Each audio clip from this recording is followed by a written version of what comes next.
by being Lebanese or operating in the Lebanese market. Crisis is our middle name, so we've been through a lot.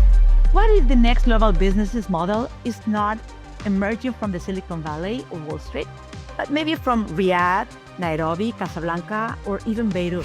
We did a challenge on building a company that can reach to $1 million with 0 employees, only working with AI agents. I love this because you're in Shark Tank. So when you see all this deal flow of opportunities, what are the ones that you believe like? And I feel this is a conversation that is more important now that we have Gen Z and Gen Alpha that are coming to the workplace, because they have alternatives. They can create AI bots, they can become influencers on TikTok. They have alternative of work and possibility of income other than working in companies.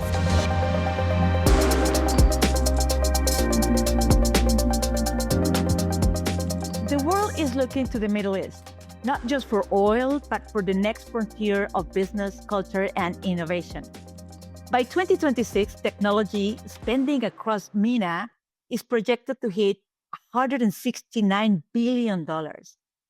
Gulf sovereign funds, despite market volatility, are driving nearly 40% of the global sovereign investment flows.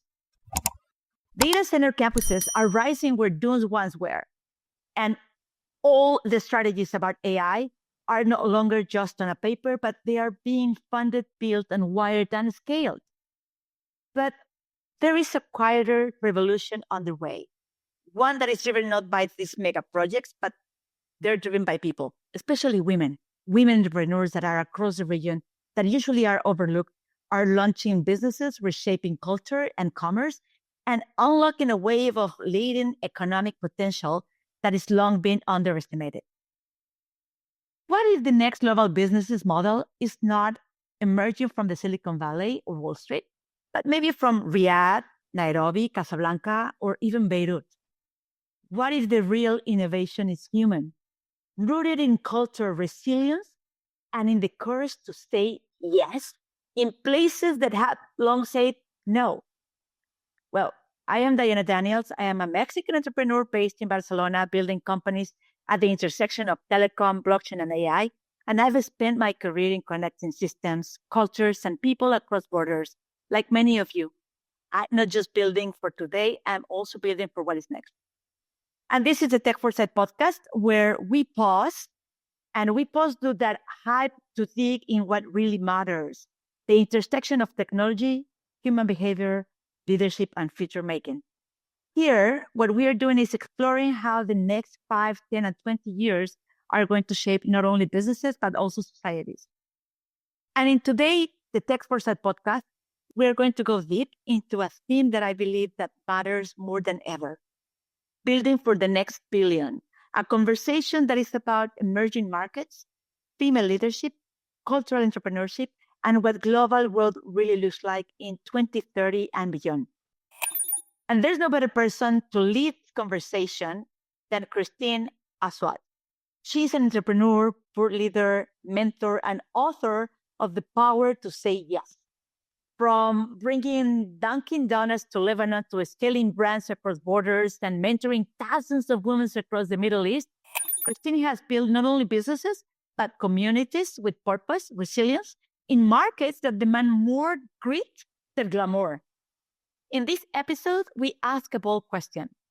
Is the next wave of global business being written, not in code, but in the voices of ventures and visions in the global south? If you care about innovation, inclusion, and where the world is really going, you don't want to miss this topic. So stay in. Let's dive into this episode. Christine, thank you for accepting the challenge to exercise the foresight and think about the future with us. Welcome. I want to begin by grounding this conversation in something maybe personal about your journey.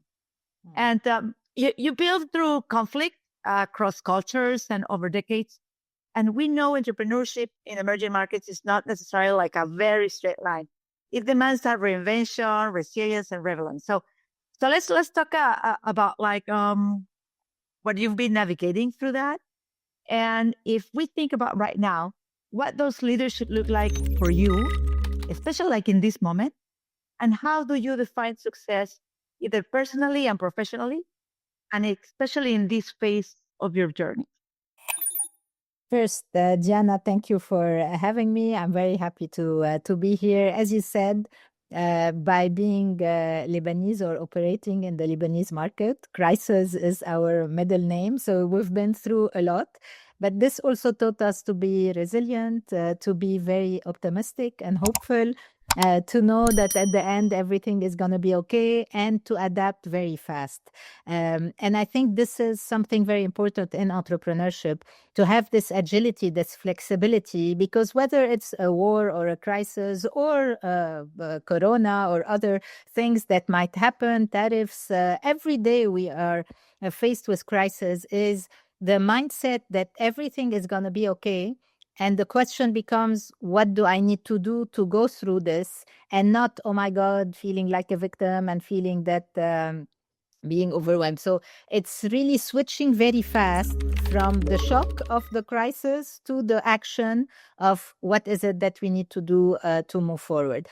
Today I'm based in Dubai, so I have a business in Lebanon and in the UAE, in the region. And it's very different, because here it's all about growth. It's all about AI, getting things done. And unfortunately, in Lebanon, we're still in crisis mode and still in this survival mode. But having a foot in each country helped me a lot. So I learn, and I'm constantly up to date in Dubai, and then bring back my learning and my energy to my business in Lebanon. And I think this has been very helpful to me. And your question about success, it's a very interesting question, because success, or our definition of success, changes a lot throughout our life. Especially maturity plays a role, but also everything that you go through in life plays a role. Today, for me, success is impact and joy. So I want to have impact in everything that I do. I want to impact everyone that comes across my path, listens to this podcast, and I want to enjoy what I do. So if it's something that I don't love doing, I try to avoid it. So it's only impact and joy. I love this because if we go further, let's say, like we're 20 at the end, well, we're already at the beginning of 2026, Yes. because this podcast is already January. So if we think like 10 years ahead from now, what would you like to have been built? And not just for business, but also on legacy, because you said something very interesting. It's also about joy today, the success. So if you think forward and then backwards, what is that legacy that you will love to leave? When I turned around 45, 47, I completely shifted, because I went from building my brand, building my business, to supporting others build their brand and their businesses. And today I have two main missions, and I think this is going to be my legacy. I'm 51 now, so I still have a few years to go. So the first is to empower women, and the second is to support entrepreneurs. And we're doing multiple things on each one of these two missions.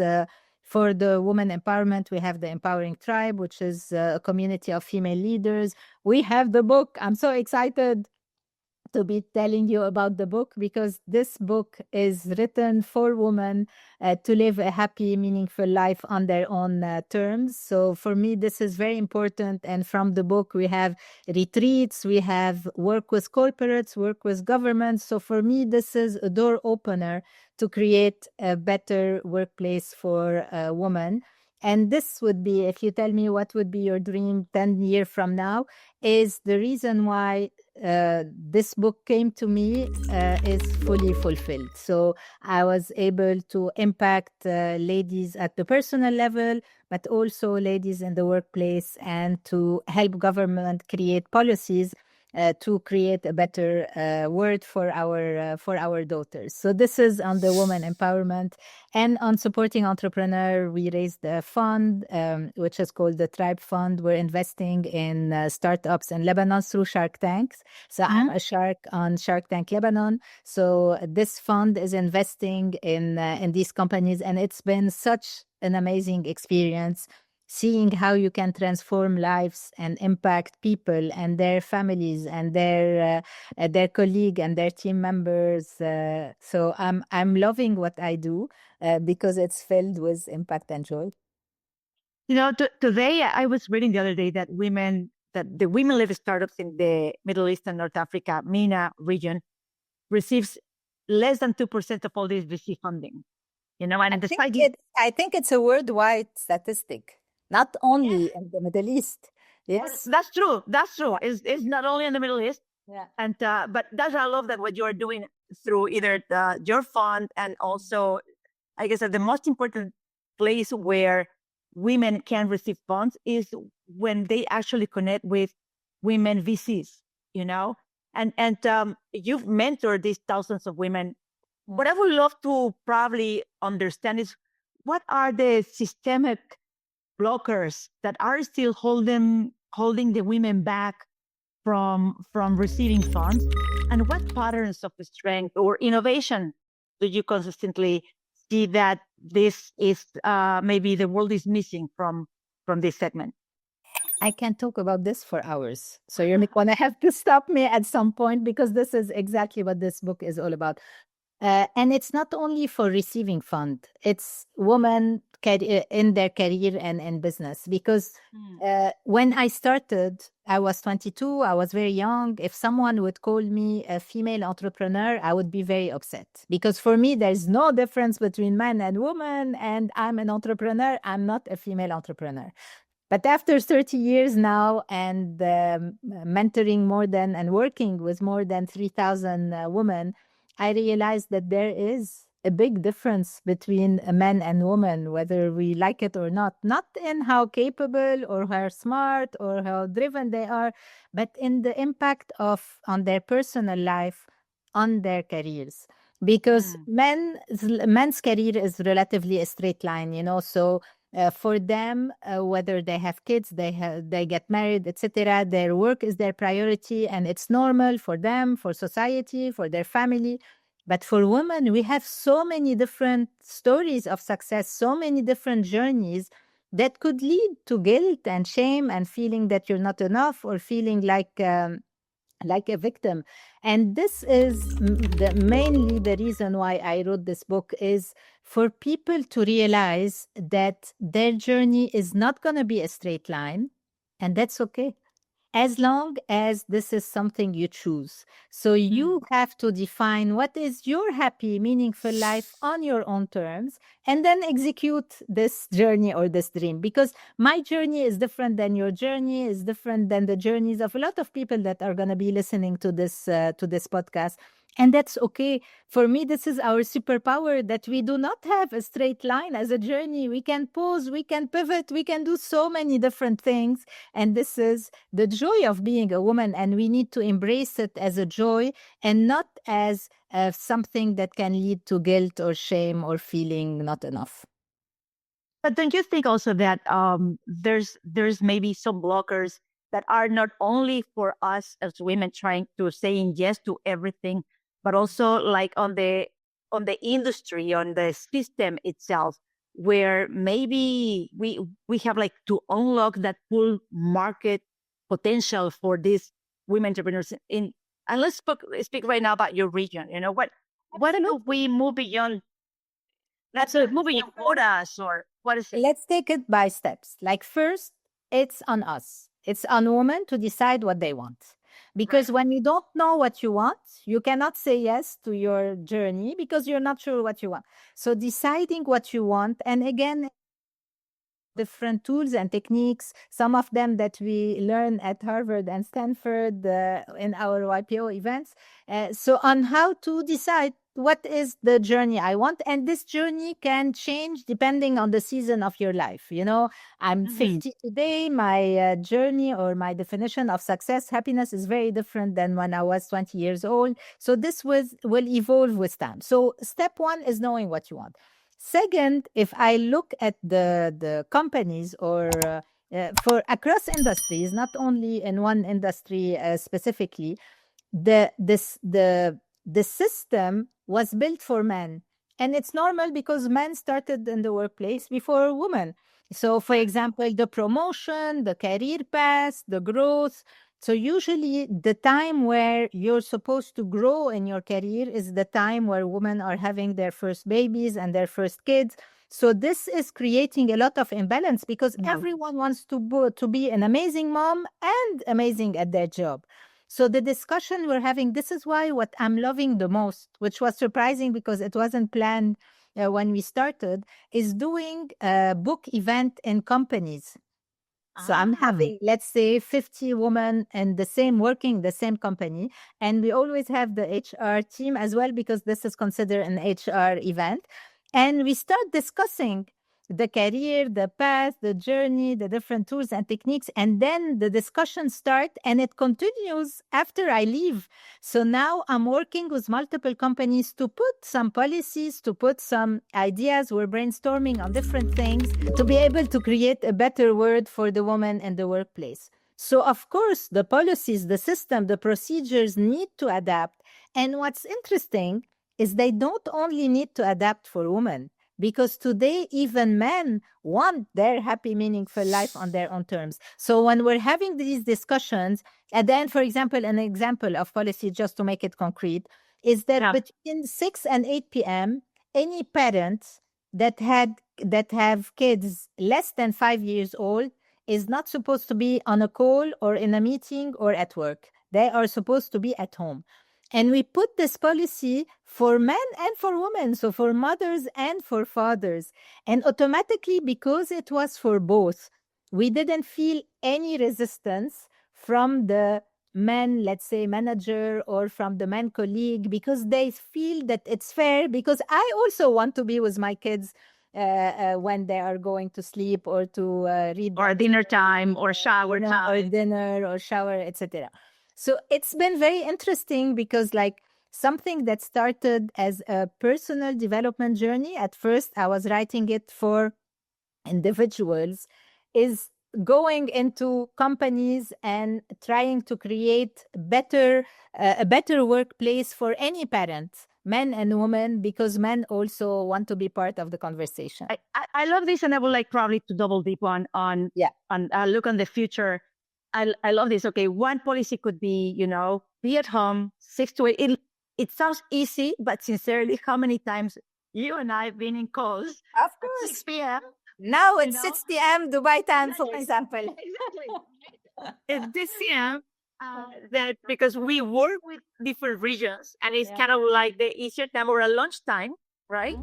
So it's let's assume that one policy is that, home 6 to 8, whatever. Another, give me an example of two other easy policies. Some examples, because I did so much research on what's happening in the world. So, for example, you have 5 sick days per year. When your kids is sick, you can take up to 5 days off paid by the company to stay with your kids when they are sick. Like, it's little thing, and it's father and mother, so it's very interesting to see how things are evolving, because people want to be great parents and great at their work. And when their work is giving them this flexibility to be great parents, they are doubling down on work. So when the companies what we work between 6 and 8, they don't have meeting, everybody comes back at 8 and finish their email, and because they appreciate the fact that they gave them these 2 hours to be able to focus on being amazing parents. During school holidays, to give Friday as optional work from home. During the summer, to do a 4 days work week instead of 5, so that at least they have a long weekend. It's like, again, it's little things that can have a huge impact. And I've seen some examples in, let's say, Northern Europe or other countries that have embraced these kind of ideas, that it is impacting positively their retention, their productivity, and making people happier at work. And today, although I'm not saying that this works, but this works in places where, for instance, obviously in the United States, where your vacation time is like 6 days a year, of course, to have summers on Fridays, it's kind of like, please.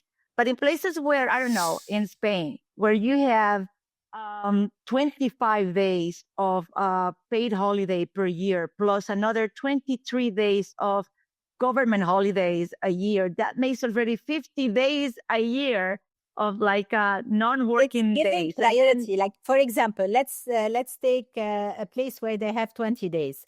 Okay, giving priorities for parents to take them during school holidays, for example. You know, so because you cannot empty the office completely and have everybody off all the time, but just trying to create ways to give priority for parents so that they become better parents and automatically they'll be more excited to come back at work. And I feel this is a conversation that is more important now that we have Gen Z and Gen Alpha that are coming to the workplace. Gen Alpha in a few years, but Gen Z now, because they have alternative. They can create AI bots. They can become influencers on TikTok. They have alternative of work and possibility of income other than working in companies. So companies need to make an effort to make it interesting to them so that they don't have difficulty in hiring and retaining the new generation of employees that will affect the future of work. Like, I'm sure that our kids are going to be living in a world that is very, very different than the world that we're living in. I love this because then it will put us into a perspective of what's happening in the future, right? We have the Gen Zs and the Alpha generation. What type of work do you see that they will have, and then what difference will be then for women and men? Do you think that? Let's pick 10 years from now, you know, where these kids will be in their 10 years from now, we see the speed at which AI and the machines are going. So if in 2 years we've seen, like, you know, when we did this AI workshops and AI journey for YPO, like we're doing it again this year. It's a completely total program because last year and this year, like the machine evolved so much. So imagine 10 years from now. So 10 years from now, you'll have probably robots at home. You will have super strong AI tools to be able to become more efficient. You will have alternative to the workforce that we see today. Because like it's not only about entrepreneurship, is this solopreneurship where you can only be an influencer or you can work on an AI model or an AI company.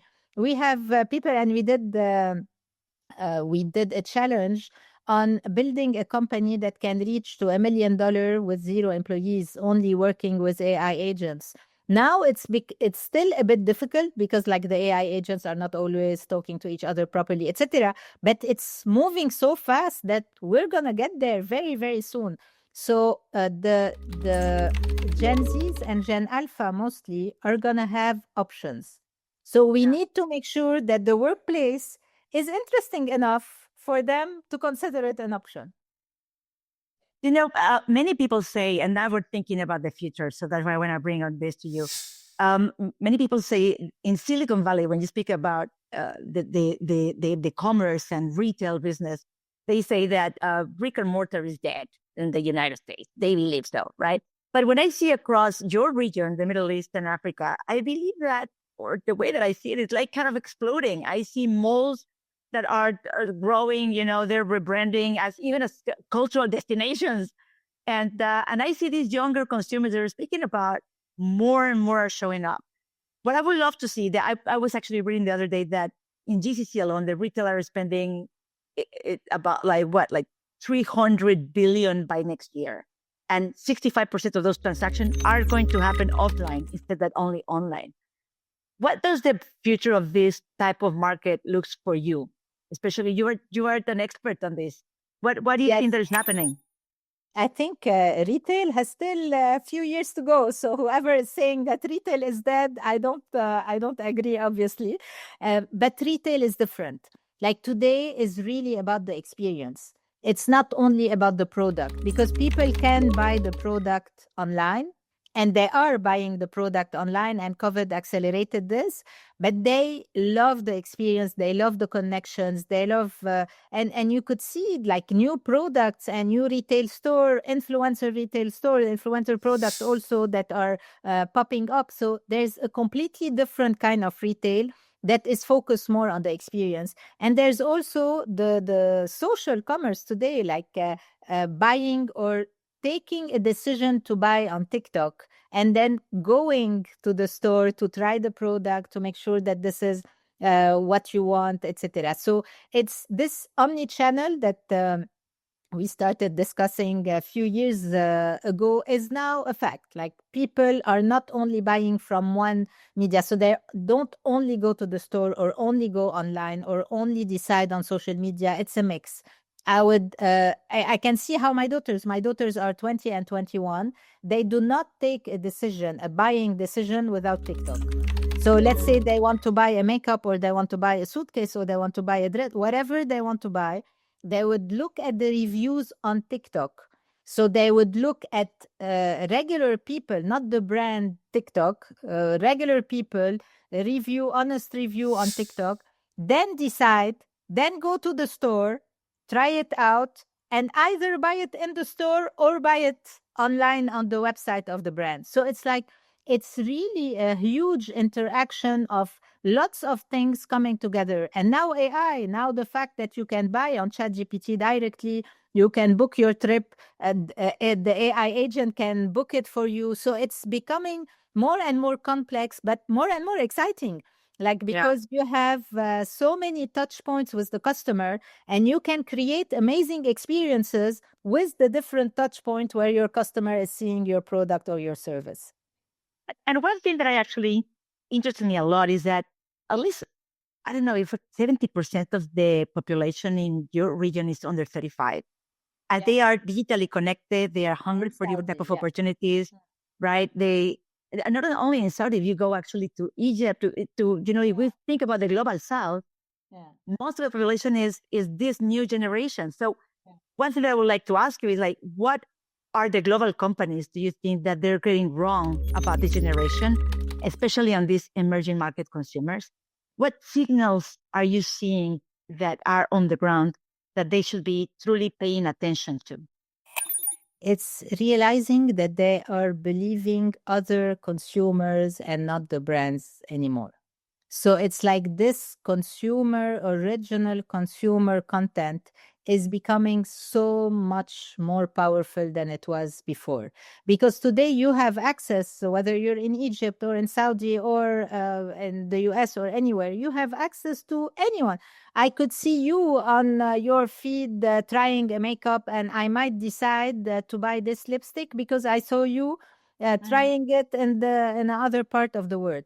Like they are trying to fight globalization and lots of things, but this is really, they have access to the world, and now they are trusting more and more ChatGPT with their decisions. So this is something that's going to be interesting in the coming few years, on how ChatGPT is actually getting all the information and how is it being trained. Because the younger generation and even ourselves, like we use ChatGPT every day, and we're trusting more and more the machine to make choices for us, which is something new to some extent. That's completely true, because if I see maybe that in the next 5 years, that are going to be also defined by the scale of what is happening on the region, the question is going to be for me is like, who's ready for it? And when we think beyond capital, is what systems are going to be ready?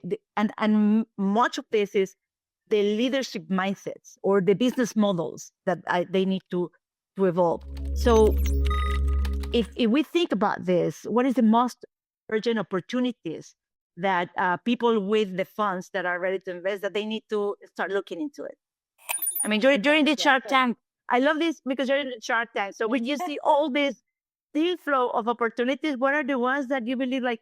What's interesting is that it's the two extremes. So you have AI and everything AI, But some of them will do extremely well. Some of them won't, obviously, because it's a hype. You need to go very fast. You need to have access, etc. And you'll have few winners that are gonna win, and the rest are gonna crash. So you have all the AI hype because the biggest opportunity, if I take retail, for example, is being able to personalize mass retail.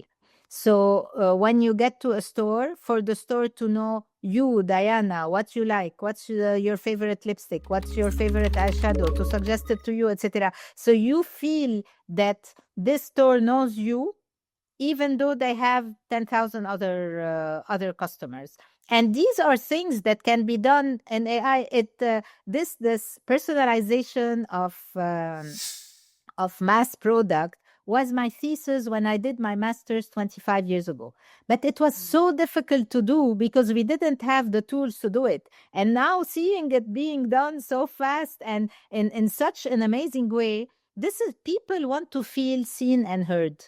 Everybody, the kids, the consumer, your parents, everybody wants to feel seen and heard. And today we have tools to be able to help people feel seen and heard. And for me, this is the biggest opportunity out there. And what's interesting in Shark Tank is that you have the extreme, like you have like the tech companies, and you have the very basic brick and mortar, let's say a high protein small cafe, and you have a different kind of fashion brand. So you have both. You have the traditional revisited, and then you have the tech enabled companies as well.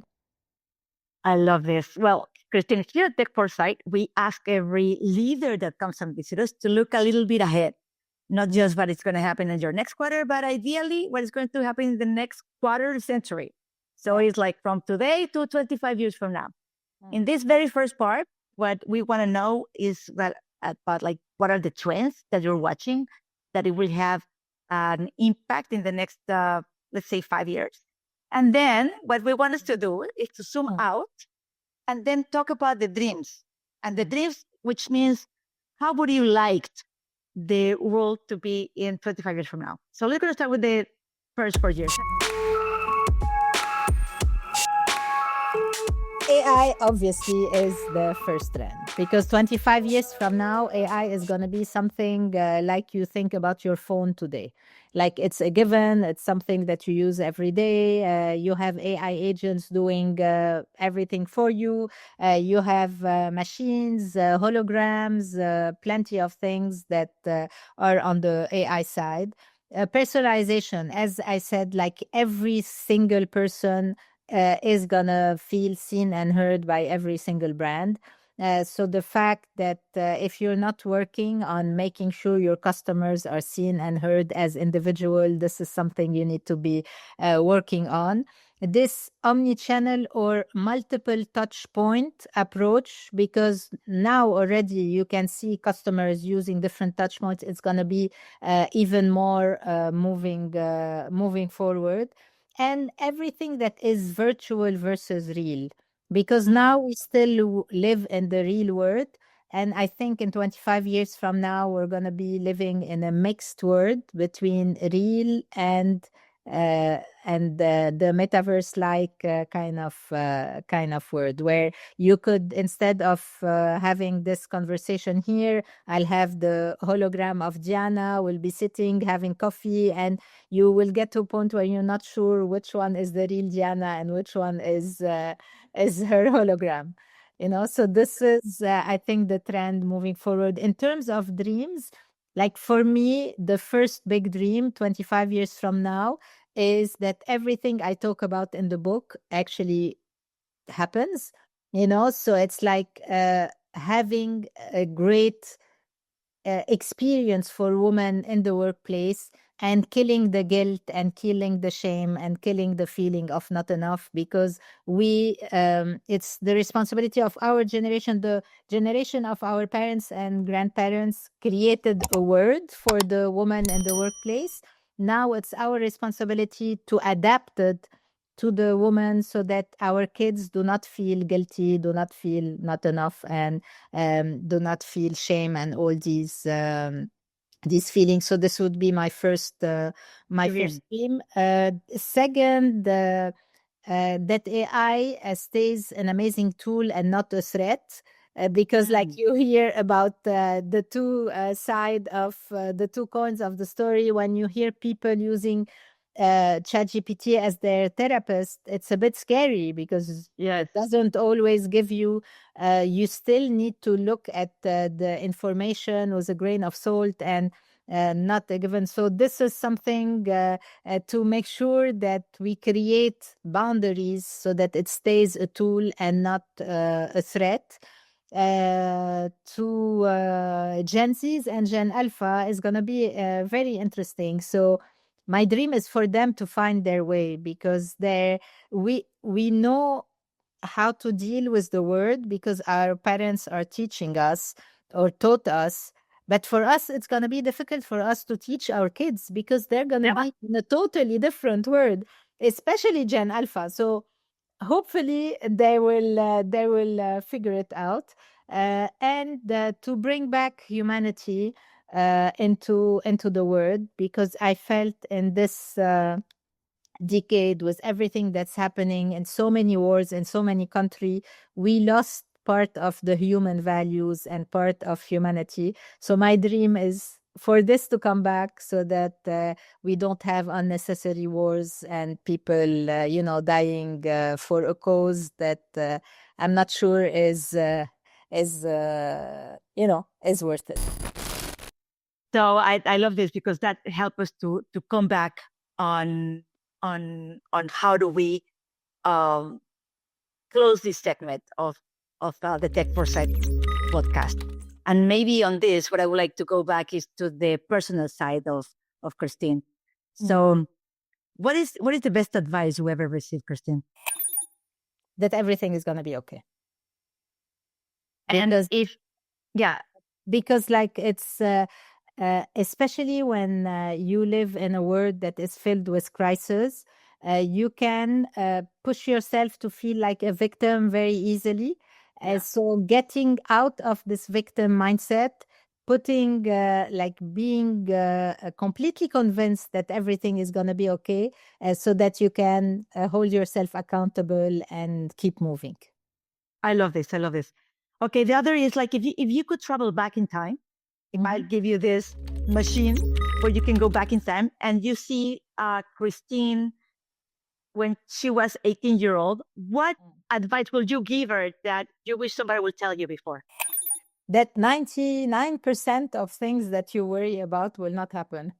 So just enjoy life and do not worry. This would be the advice. And I would hug her because she did great. I love this. Okay, you wrote this amazing book where you're giving a lot of advice to women that are in the entrepreneurship career, and hopefully they will turn themselves into CEOs, or that maybe are already CEOs. But I would like to ask you, what is that advice that you will give to every CEO today? This is difficult. It's maybe to make sure that they are in touch with their purpose. Because for me, what helped me the most, especially in the difficult period, is to have a purpose with every business. Like for Duncan, it's about spreading happiness. For Sumsum, it's spreading Lebanese cuisine. For the Catalyst of Growth, it's empowering women. So every single business that we have has a purpose that is bigger than us. And this help us stay grounded when things are great, and help us keep fighting when things are difficult. So the biggest advice I would give to CEOs is to make sure that their business is linked to a purpose that is bigger than them, because it will help them throughout their journeys in the ups and in the downs. I believe it's a really good advice. So if we think about that, what skills do you wish that every leader should have? Let's say we have a magic wand right now and you can give them instantly this skill. What that skill will be that? Communication, because today it's mostly the soft skills. AI is going to replace most of the technical skills. AI, machines, computers, etc., are replacing most of the technical skills. What we need to get better at and keep on improving are the human skills or the soft skills. Communication, public speaking, negotiation, getting your message across, having difficult conversations. So this is where I would, and this is what I train the most when I do workshops in corporates. The focus of my workshops are AI, because we need to be very good at AI, and soft skills, because in the world of the future, this is what people would need. I love this. All right. So one last question about this is why every leader should read your book. Actually, every woman should read my book, whether they work or not, so that I love it. they have stories, because I share stories of 5 successful women that have very different journeys, and the 5 of them are successful. And to decide to write your story, and actually every edition of the book, we're going to be having 5 different stories, because you have so many amazing stories. So reading the book, seeing that success is not defined in a straight line. You can have so many different ways to be successful. And second, because it has tools and techniques to actually decide what is your happy, meaningful life on your own terms, and how to execute it, how to set boundaries, how to protect your time and energies, etc. And I for love men, and for men, so this is for, and for men, it's important to understand women, to understand what they are going through, to understand how they can support. So if you have women in your team, I feel it's very important. And this is the feedback I got from men that have read the book, that it's very important to understand better women in their team and create better work environment for them. I love this. This is a great book to start the year, Yeah, definitely. absolutely. And to put a good moment for your company, your teams, and also even right now your personal life. So one last questions about this that I would love to ask you, Christine, is that if your work is still influencing the world, and we spoke about 5 years from now, 10 years from now, 25 years from now, let's gonna go beyond, and let's gonna say that 50 years from now, how would you like people to remember you or to thank you for? My positive energy, my smile, the fact that I kept going, and I push people to be the best version of themselves with clarity and not with pressure. And I want to live to 100, so I still have 49 years to go. And and I hope that for the 49 years that I still have on this world, I can make a lot of impact on a lot of women and a lot of entrepreneurs, and this is my plan. And you can I find love the it. book on Amazon. By the way, I forgot to mention that it's available on Amazon everywhere in the world. So I'm very excited about this, starting in January when this podcast will be launched. Perfect. We're going to actually have the link where Yeah. you can actually buy it and then look for it. So this has been amazing. If I have to leave this today with my 3 takeaways on our conversation, I will say that the next billion customers, it will be in these new geographies. They will come, especially not only for the new geographies and the global south, but also I guess that they will come with new values. You spoke about this new way that people, and especially the youngsters, are coming with. My takeaway number 2 is that resilience is way more than mindset. Especially in emerging markets, is the way that operating systems are built with. It's about crisis. You only are good if you can lead with agility. So I guess that that's so important. And my third takeaway that I have here is that saying yes to yourself is not about self-help. It's actually a strategy. If you want to, especially as a woman, if you want to lead with intention, you have to say yes to you. Say goodbye to guilt. Say goodbye to shame. Say goodbye to these other negative thoughts that doesn't let you advance. Did I get something right? Anything else? 100%. And it's your responsibility. It's not You're not being selfish when you say yes to yourself. It's your responsibility to say yes to yourself, because this is how you can be happy, and then you can have an impact on people around you. I love this. Thank you very much, Christine, for working with us and the Tech Foresight podcast to bring new energy. Your amazing and positive energy is also here. We receive it and we thank for it. Thank you so much, Christine. Thank you so much, Jana. It's been a pleasure. And for you that are listening today and probably learned that the Middle East is not just rising, it's becoming the world next laboratory for ambition. Here, the innovation is actually being re-authored, I would like to say. And women are not just entering markets, they are shaping them. So the future is not going to be owned by those with the most capital, it's going to be shaped by those with the clearest understanding of tomorrow's consumers and the courage to say yes when the world expects usually a no. Thank you. Thank you for being with us. I am Diana Daniels. This is the Tech Foresight podcast, and we'll see you in the future. Stay connected.